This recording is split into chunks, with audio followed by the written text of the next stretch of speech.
Hello everyone, welcome back. तो ये आज का हमारा लास्ट लेक्चर होगा on two column cash book, right. जितने भी टेक्स्ट बुक के सम्स थे वो ऑलरेडी हमने सॉल्व कर लिए, कंसिडर कर लिए।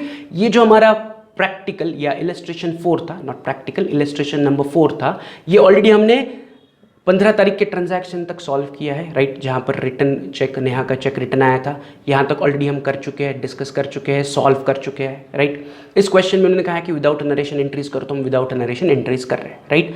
तो चलते हैं 15 तारीख के बाद ऑन 20 तारीख के ट्रांजैक्शन। तो 20 तारीख को वो कह रहे हैं purchase goods from Sweety ₹5,000 at 7% trade discount and paid half the amount immediately. हमने स्वीटी से 5,000 रुपए के गुड्स खरीदे, बट उस गुड्स पर हमें 7% का ट्रेड डिस्काउंट मिला एंड हमने उसे आधे अमाउंट पे किए, मतलब आधी अमाउंट पे नहीं की, आधी हमने जेब से निकाल के दे दी, आधी पेंडिंग है, आधी हम आने वाले दिनों में यानी कि हमने उधार रखी, तो वो हम बाद में उसे पे करेंगे, राइट। अब इसे रिकॉर्ड करते हैं। पहले तो मुझे बताओ कि हम गुड्स खरीद रहे हैं, तो गुड्स खरीदने पर हम जेब से पैसे निकाल के पे करेंगे स्वीटी को, so we are paying cash. तो इसकी एंट्री मुझे पेमेंट साइड में रिकॉर्ड करनी पड़ेगी, यस और नो। मैं स्वीटी से गुड्स खरीद रहा हूं तो स्वीटी को मुझे पैसे देने पड़ेंगे, so I am paying the money. तो मैं उसे कौन सी तरफ रिकॉर्ड करूंगा? On the payment side. अब सेकंड पार्ट इज कि मैं किस लिए पैसा दे रहा हूं? परचेसेस के लिए मैं स्वीटी को दे रहा हूं, बट स्वीटी को मैं उधारी नहीं दे रहा हूं। स्वीटी से मैं गुड्स खरीद रहा हूं, उसके बदले में मैं उसे पैसे दे रहा हूं। तो माय सेकंड पार्ट, मैं किसके नाम पर इसे एंट्री करूंगा? परचेसेस अकाउंट पे। एंड माय थर्ड पार्ट इसकी मैं कौन से कॉलम में उसे रिकॉर्ड करूंगा? The answer is I am paying immediately, but कैसे पे किया नहीं बताया, मतलब I am paying a cash, तो I will record the amount in cash column. Is it clear? तो मैं पेमेंट साइड में रिकॉर्ड करूंगा, मैं परचेसेस के नाम पर एंट्री करूंगा एंड मैं कैश कॉलम में अमाउंट लिखूंगा। तो अब मैं क्या कर रहा हूं? 20 तारीख की ट्रांजैक्शन को उठा रहा हूं, पेमेंट में लिख रहा हूं 20 तारीख, उसके आगे लिख रहा हूं by purchases account. But amount लिखने से पहले मुझे क्या करना पड़ेगा? रफ कैलकुलेशन करना पड़ेगा। तो मैं रफ कैलकुलेशन कर रहा हूं, गुड्स परचेस 5,000, कि मैंने 5,000 रुपए के गुड्स खरीदे, ये और नो। कितने के गुड्स खरीदे? 5,000। तो गुड्स परचेस 5,000 माइनस मुझे 7% का ट्रेड डिस्काउंट मिल रहा है, ये और नो। तो 5,000 का 7% बिकेम 350। 5,000 का 7% कितना हुआ? 350। तो 5,000 माइनस 350, नीचे नेट अमाउंट बची 4,650, नथिंग बट 5,000 रुपए के गुड्स मैं 4,650 रुपए में खरीद रहा हूं। तो इस 4,650 को मुझे देना पड़ेगा, but am I paying the complete amount? तूने नहीं कहा है half the amount paid immediately, आधी अमाउंट आपने इमीडिएटली पे की, मतलब what I can say 50% not paid and 50% paid immediately. आधा आधा यानी कि 50%। 50% मैंने पे नहीं किया, 50% मैंने पे कर दिया, 50% मैंने उधार रखा एंड 50% मैंने पे कर दिया, राइट। तो 50% यानी कितना होगा? तो 4,650 का 50% इज 2,325 मैंने पे नहीं किया एंड 2,325 मैंने पे कर दिया। 2,325 मैंने पे किया एंड 2,325 मैंने पे नहीं किया। तो जो पे नहीं किया उसे मुझे देखना नहीं है, क्योंकि यहां पर हम पेमेंट की बात कर रहे हैं कि मैंने कितना पे किया। तो आई पेड 2,325, तो 2,325 को मैं उठाऊंगा एंड पेमेंट साइड में कैश कॉलम में लिखूंगा 2,325। तो 20 तारीख की मेरी फाइनली एंट्री दिखेगी by purchases account, cash column में 2,325। जितना मैंने इमीडिएटली पे किया उतनी ही अमाउंट कैश कॉलम में आनी चाहिए। जो मैंने पे नहीं किया वो उसके पेमेंट में एंट्री होगी नहीं, वो कहाँ जाएगा? वो उधारी है, तो वो जाएगा परचेज बुक में, कि उधारी बची किसके नाम पर? Sweety. Write it in purchase book, उधार गुड्स खरीदे, राइट। तो जो आधा उधारी है वो परचेज बुक में जाएगा और जो आधा हमने पे किया वो मैंने कैश बुक के पेमेंट में लिख लिया। Is it clear? तो ये 20 तारीख की ट्रांजैक्शन थी कि हमने 5,000 रुपए के गुड्स खरीदे, 7% डिस्काउंट, 350 रुपीज माइनस हुआ, तो 4,655 is the net price. But हमने सारे पैसे नहीं दिए, हमने आधे नहीं दिए, आधे दिए। तो जितना दिया उतना मैंने कैश बुक में, कैश कॉलम में लिख लिया। Is it clear? तो यहां पर हमारा 20 तारीख का ट्रांजैक्शन कंप्लीट हुआ। चलते हैं 22 तारीख के ट्रांजैक्शन। क्या कह रहे हैं? Paid insurance premium 1,000 and collected interest on investment 1,650। तो यहां पर 22 तारीख को दो दो अलग अलग एंट्रीज है। बैंक पेड, बैंक ने पे किया इंश्योरेंस प्रीमियम 1,000, तो मैंने बैंक को स्टैंडिंग इंस्ट्रक्शन दे के रखे हैं कि हर महीने मेरा इंश्योरेंस प्रीमियम पे किया करो। तो बैंक ने मेरे स्टैंडिंग इंस्ट्रक्शन के हिसाब से मेरे अकाउंट से 1,000 रुपए इंश्योरेंस प्रीमियम के पे किए एंड उन्होंने क्या किया? Collected interest on investment, bank ने मेरे लिए इंटरेस्ट कलेक्ट भी कर लिया। So there are two different transactions. एक, बैंक मेरे लिए इंश्योरेंस प्रीमियम पे कर रही है एंड दूसरा, बैंक मेरे लिए इंटरेस्ट का पैसा कलेक्ट कर रही है, यानी कि मेरे अकाउंट में जमा करके ले रही है। सो मेरे अकाउंट से वो 1000 रुपये इंश्योरेंस प्रीमियम के लिए दे रहे हैं एंड मेरे अकाउंट में वो 1650 इंटरेस्ट ऑन इन्वेस्टमेंट जमा भी कर रहे हैं। So there are two different transactions, एक इंश्योरेंस प्रीमियम का है, दूसरा इंटरेस्ट ऑन इन्वेस्टमेंट का है। तो एक एक करके सॉल्व करते हैं। तो पहला क्या है, bank paid insurance premium, bank ने इंश्योरेंस प्रीमियम पे किया, तो एंट्री कौन सी तरफ होगी, सिंपल पेमेंट की तरफ। बैंक पे कर रही है, किस लिए पे कर रही है, इंश्योरेंस प्रीमियम, तो पेमेंट में रिकॉर्ड होगा, किसके नाम पर रिकॉर्ड होगा, insurance premium. And who is paying it, मैंने बैंक को बताया तो बैंक पे करेगी, तो बैंक मेरे घर पर आके कैश लेके जाएगी क्या, नहीं, बैंक मेरे बैंक अकाउंट से पैसा देगी, तो हमें एंट्री करनी पड़ेगी इन बैंक कॉलम, राइट। तो पेमेंट साइड में मैं लिखूंगा इंश्योरेंस प्रीमियम एंड अमाउंट लिखूंगा बैंक कॉलम में, ये क्लियर है। तो मैं 22 तारीख की ट्रांजैक्शन उठा रहा हूँ, पेमेंट में लिख रहा हूँ by insurance premium, bank column में 1000 रुपीज, बैंक कॉलम में, क्योंकि बैंक पे कर रही है, बैंक से पैसा जाएगा, राइट, किस लिए, इंश्योरेंस प्रीमियम के लिए। तो 22 तारीख को मैंने इंश्योरेंस प्रीमियम पे किया, मैंने मतलब बैंक ने मेरे लिए पे किया, तो बैंक कॉलम में 1000 रुपीज। Is it clear. तो 22 तारीख का पहला हिस्सा बैंक ने इंश्योरेंस प्रीमियम पे कर दिया, पैसे चले गए।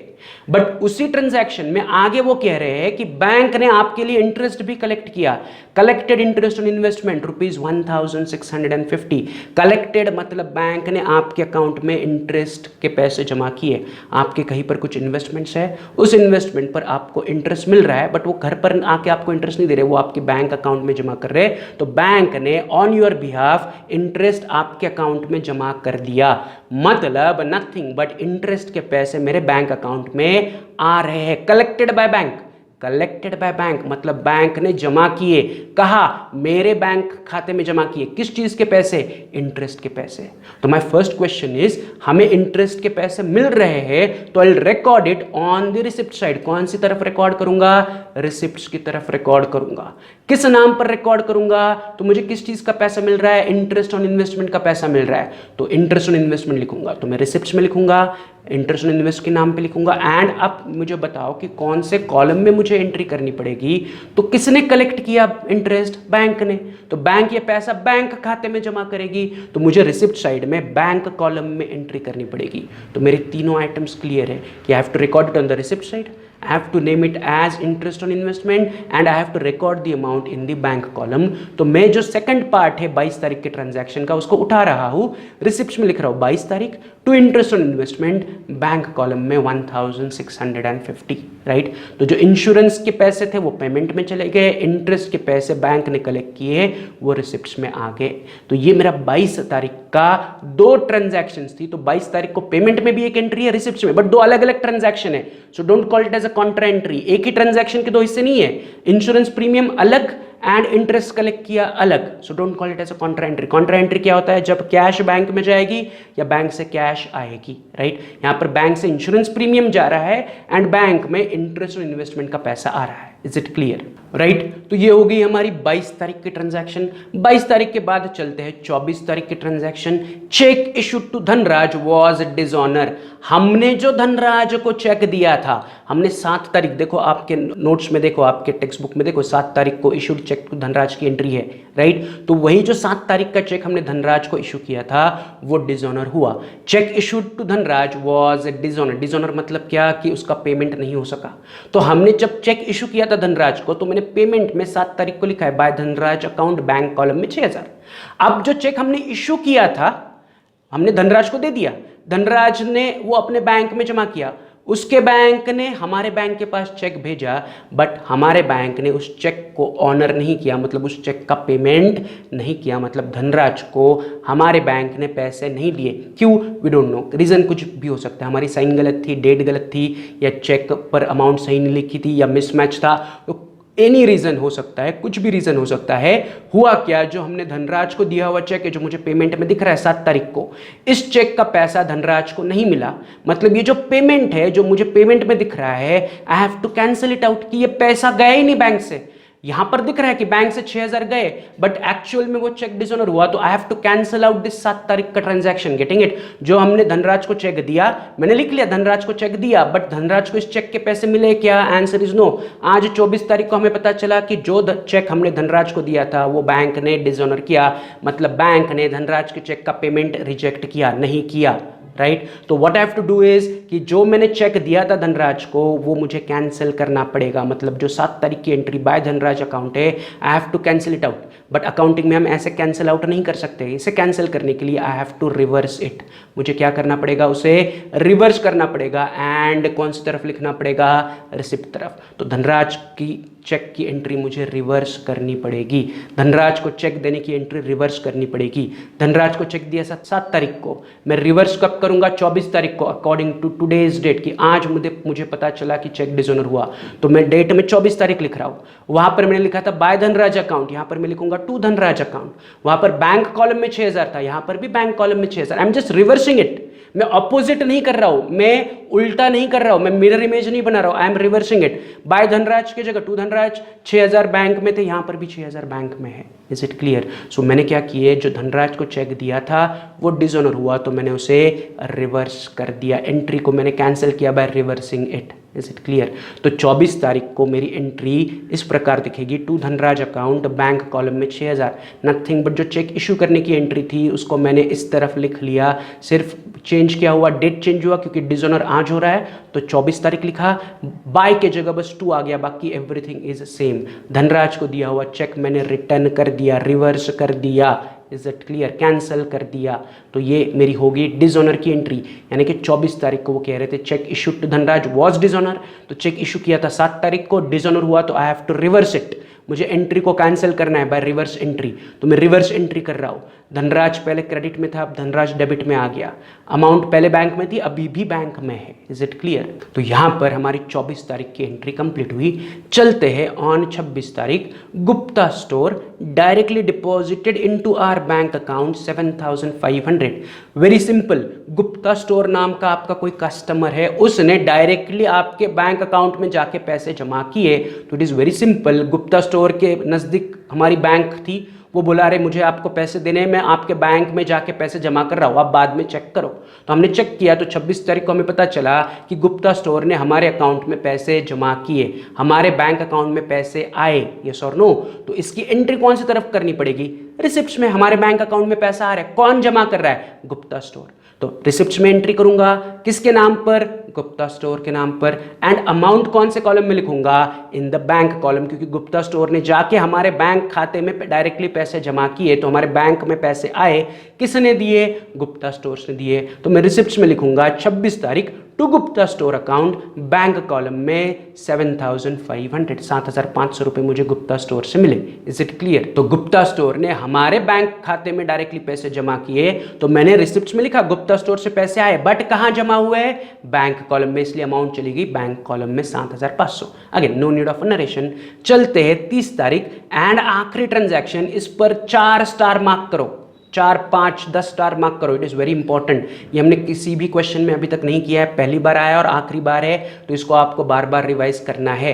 क्या कह रहे हैं, ध्यान से समझो, it is a logical concept but फिर भी ध्यान से समझो। Deposited cash in excess of ₹3920 into the bank, वो कह रहे हैं कि आपने 3920 के एक्सेस जो कैश थी वो बैंक में जमा की, राइट। मैं फिर से पढ़ रहा हूं, ध्यान से सुनो। Deposited cash in excess of 3920 into bank, मतलब वो कह रहे हैं कि 3920 छोड़ के ऊपर जो कैश बची थी वो मैंने बैंक में जमा की। इसका सिंपल मतलब मैं आपको एक्सप्लेन कर रहा हूं कि 30 तारीख को आपने ड्रॉवर ओपन किया, ड्रॉवर, कैश का ड्रॉवर ओपन किया, आपने काउंट किया कितनी कैश है, उस कैश में से आपने 3920 ड्रॉवर में रखा एंड उसके ऊपर एक्सेस अमाउंट आपने जाके बैंक में जमा किया। Is it clear what I am saying? वो कह रहे हैं 30 तारीख की ट्रांजैक्शन को कि आपने बैंक में कैश जमा की, ये तो क्लियर है कि आपने कैश जमा की बैंक में। क्वेश्चन इज कितनी कैश जमा की, तो वो कह रहे 3920 से एक्सेस, मतलब 3920 से ऊपर जितने पैसे थे वो हमने बैंक में जमा किए। से लाइक फॉर एग्जाम्पल, एक एग्जाम्पल ले लो, इसे भूल जाओ। आपके जेब में 1200 रुपए है, आपकी जेब में क्या है, 1200 रुपए है, राइट। आपने डैडी को कहा कि मेरे पास 1200 रुपए, इसका क्या करो। डैडी ने कहा 200 रुपए रखो, बाकी के बैंक में जमा करो। 200 रुपए रखो, बाकी के बैंक में जमा करो, मतलब 200 रुपए कैश रखो, बाकी के 1000 रुपए बैंक में जमा करो। सो 1200 में से 200 रखो, 1000 बैंक में जमा करो। यहां पर भी वो वही कह रहे हैं कि 3920 रखो एंड बाकी का एक्सेस पैसा बैंक में जमा करो, राइट। वो कह रहे हैं deposited cash in excess of 3920 into bank, मतलब 3920 हमने ड्रॉवर में रखा एंड ऊपर का एक्स्ट्रा पैसा हमने बैंक में जमा किया। बट द क्वेश्चन इज कि हमारे ड्रॉवर में कितना पैसा है हमें पता ही नहीं है, ये सर नो। वो बस कह रहे 3920 छोड़ो बाकी का बैंक में डालो, बट कितना, तो that we have to calculate. तो उसके लिए हमें पता होना चाहिए कि ड्रॉवर में कितना पैसा है। तो ड्रॉवर में कितना पैसा है उसके लिए मैं सिंपली क्या करूंगा, मेरे पास जितनी आई हुई कैश है एंड जितना मैंने पे किया उसका मैं रफ कैलकुलेशन करके डिफरेंस निकाल रहा हूं, तो मुझे पता चलेगा कि 30 तारीख के दिन मेरे पास कैश में या कैश के ड्रॉवर में कितनी कैश बैलेंस है, राइट। तो यहां पर ध्यान दे दो, अब मैं क्या कह रहा हूं, मुझे क्या फाइंड आउट करना है, मुझे फाइंड आउट करना है कि मेरे ड्रॉवर में कितनी कैश है। जितनी कैश मेरे ड्रॉवर में है उसमें से 3920 में ड्रॉवर में ही छोड़ूंगा एंड ऊपर का पैसा मैं बैंक में जमा करूंगा। सो आई नीड टू फाइंड कि मेरे ड्रॉवर में कितना पैसा है। तो उसे फाइंड आउट करने के लिए मैं क्या कर रहा हूं, मैं कैश के पेमेंट की पहले टोटल कर रहा हूं। तो कैश के पेमेंट में 3 एंट्रीज है, उसकी टोटल आ रही है 7825, यानी कि इस महीने में मार्च महीने में मैंने टोटल 7825 रुपया कैश पे की, राइट। एंड उसी प्रकार मैं रिसिप्ट साइड का टोटल कर रहा हूं कि रिसिप्ट्स में 3 एंट्रीज है, मतलब 3 बार मुझे कैश मिली, मतलब मेरे पास 21,745 rupees cash I. So in the month of March मेरे पास 21,745 कैश आई एंड 7,825 कैश मैंने पे की।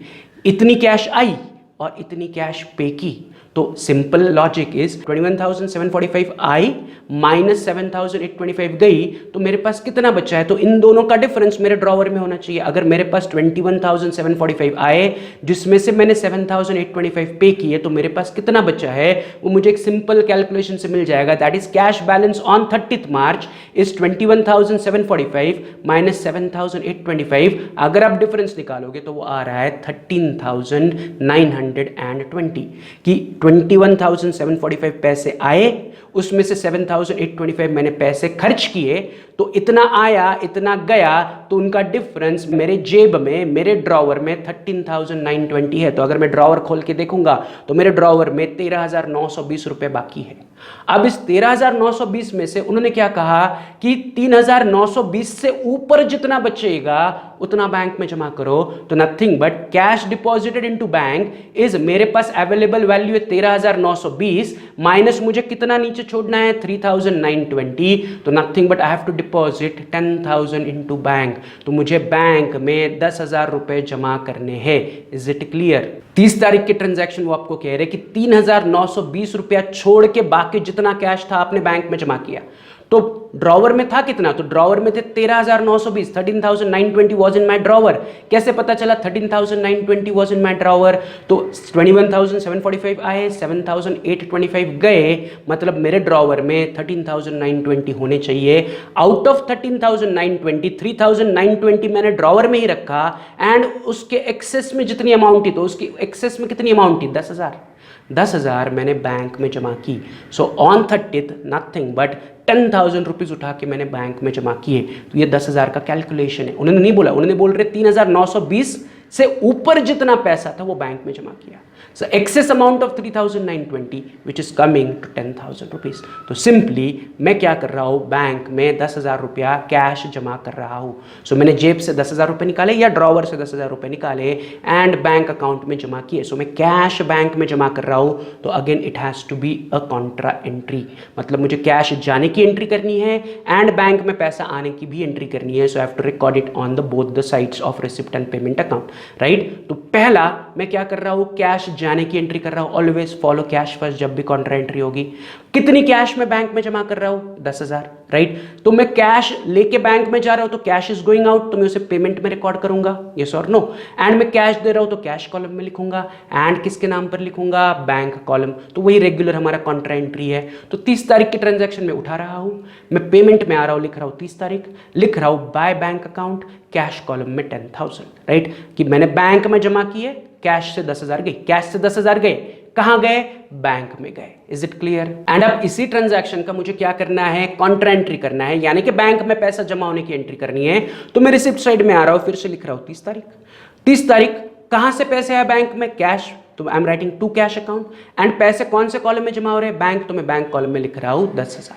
तो जो कैश गई, जो पेमेंट में कैश कॉलम में 10,000 है वो रिसिप्ट्स में बैंक कॉलम में दिख रहा है। यहाँ पर लिख रहा है बाय बैंक, यहाँ पर दिख रहा है टू कैश। सो ये मेरी कॉन्ट्रा एंट्री होगी। तो एक और चीज़ मुझे करनी है कि मुझे दोनों तरफ सी लिखना है इन LF कॉलम। बाय बैंक के सामने LF कॉलम में सी एंड टू कैश के सामने LF कॉलम में सी। कॉन्ट्रा एंट्री नॉर्मल कि हमने 10,000 रुपये उठा के बैंक में जमा किए तो कैश गई एंड बैंक में आई। Is it clear? तो it is my contra entry for 30 तारीख के ट्रांजैक्शन। तो यहाँ पर we are done with all the transactions. अब हमें क्या करना है, हमारा कैश बुक बैलेंस करना है जैसे हमने इससे पहले किया था। तो बैलेंसिंग के लिए फिर से मैं क्या करूँगा, पहले बैंक कॉलम को बैलेंस करूंगा स्टार्टिंग विद बैंक कॉलम का क्रेडिट का टोटल। तो बैंक कॉलम की जो 4 एंट्रीज है उसका टोटल आ रहा है 25,500। बैंक कॉलम के डेबिट में यानी कि रिसिप्ट्स में जितनी भी एंट्रीज है उसका टोटल आ रहा है 30,650। यस और नो? तो बैलेंस करने के लिए मैं सबसे पहले क्या करूंगा, टोटल कॉलम में बड़ी अमाउंट यानी कि 30,650 रिसिप्ट्स में एंड पेमेंट में बैंक कॉलम में नोट कर रहा हूं। एंड अब मैं डिफरेंस कैलकुलेट करूंगा 30,650 माइनस 25,500, मुझे डिफरेंस मिल रहा है 5,150। नथिंग बट अभी बैंक में मेरे पास 5,150 रुपया बाकी है जो मैं बैंक के पेमेंट साइड में लिखूंगा एज बैलेंसिंग फिगर या क्लोजिंग बैलेंस 5,150। तो ये हमने जैसे रेगुलरली इससे पहले कैश बुक्स को बैलेंस किया था वैसे ही कर रहा हूं। मैं पहले बैंक कॉलम को बैंक कॉलम के साथ बैलेंस कर रहा हूं। बैंक का क्रेडिट बड़ा है या डेबिट बड़ा है वो देखना है, बड़ी अमाउंट दोनों तरफ लिखनी है, फिर बड़ी अमाउंट माइनस छोटी अमाउंट डिफरेंट। क्रेडिट में मैंने इसलिए लिखा क्योंकि क्रेडिट साइड छोटी है। यस और नो? यहां तक क्लियर है? आगे बढ़ते हैं। जिस प्रकार मैंने बैंक को बैलेंस किया उसी प्रकार अब मैं क्या करूंगा, कैश को बैलेंस करूंगा। तो कैश को बैलेंस करने के लिए मैं पहले कैश के पेमेंट साइड की टोटल कर रहा हूं जो है 17,825। उसी प्रकार कैश के रिसिप्ट्स में 3 एंट्रीज है उसकी टोटल आ रही है 21,745। तो बड़ी अमाउंट इज 21,745, तो मैं दोनों तरफ 21,745 लिखूंगा। बड़ी अमाउंट मैंने टोटल कॉलम में लिख ली।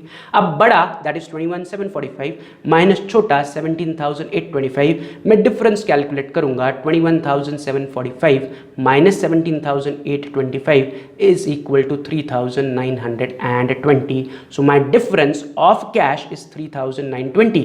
देखो ये एग्जैक्टली उतना ही है जितना हमने ड्रॉवर में छोड़ा है, उतना ही आएगा। हमारे ड्रॉवर में जितने पैसे थे 3,920 छोड़ के बाकी के हमने बैंक में जमा किया, तो मुझे बैलेंसिंग एग्जैक्टली 3,920 मिल रहा है। 30 तारीख के ट्रांजैक्शन के हिसाब से हमें जितना ड्रॉवर में छोड़ना था उतना ही दिख रहा है। तो 3,920 is my closing balance of cash. उसे भी मैं क्रेडिट में लिखूंगा क्योंकि क्रेडिट साइड की टोटल छोटी है। 3,920 लिख लिया। अब ये जो तो मेरे बैलेंस है 3,920 कैश का बैलेंस है एंड 5,150 बैंक का बैलेंस है। इन दोनों को मैं कहूंगा bye balance carried down and उसकी डेट में लिखूंगा मार्च की आखिरी तारीख दैट इज 31 मार्च। तो 31 मार्च को मैंने लिखा by balance carried down, right? Cash 3,920, bank 5,150। This are my balancing figure, closing balance. अब 31 मार्च के बैलेंस को मैं उठाऊंगा एंड इमीडिएटली मैं 1 अप्रैल यानी कि नए मंथ में आऊंगा, लिखूंगा to balance brought down. Cash column में 3,920, बैंक कॉलम में 5,150। तो जब भी कैरिड डाउन आएगा उसे नीचे ब्रॉट डाउन करके आपको लिखना है, छोड़ना है, तभी आपका क्वेश्चन कंप्लीट कहलाएगा। तो carried down brought down, question complete हो गया हमारा। तो यहां पर हमारा इलस्ट्रेशन 4 कंप्लीट हुआ, राइट? तो हमने इलस्ट्रेशन 1 2 3 4 कंप्लीट किए, प्रैक्टिकल क्वेश्चन 1 2 3 कंप्लीट किए। तो जितने भी या 2 कॉलम कैश बुक के क्वेश्चंस थे हमने सारे सॉल्व करके कंप्लीट कर लिए। तो यहां पर आज हमारा 2 कॉलम कैश बुक कंप्लीट हुआ। Is it clear, right? मैं एडिशनल कुछ सम्स असाइनमेंट्स में डालने वाला हूँ from journal to cash book, उन्हें आपको प्रैक्टिस करनी है, राइट? तो असाइनमेंट सेक्शन आने वाले कुछ वीक्स में मैं असाइनमेंट सेक्शन इंक्लूड करने वाला हूँ ऑन द ऐप। तो उस ऐप में असाइनमेंट सेक्शन से जो एडिशनल क्वेश्चन है 2 कॉलम कैश बुक के, इवन जर्नल के, इवन सब्सिडरी बुक्स के, हर टॉपिक के मैं ऐड करने वाला हूँ। तो उनमें से आपको क्या करना है, प्रैक्टिस करनी है, self practice, their assignment, their homework. Is it clear? चलो, तो आज हमारा 2 कॉलम कैश बुक कंप्लीट हुआ। From tomorrow we are going to start with petty cash book. Chapter खत्म नहीं हुआ, 2 कॉलम कैश बुक खत्म हुई है। चैप्टर में हमारा last part petty cash book बाकी है। तो from tomorrow we are going to start with petty cash book. Is it clear? चलो, तब तक have a good day, see you tomorrow, bye.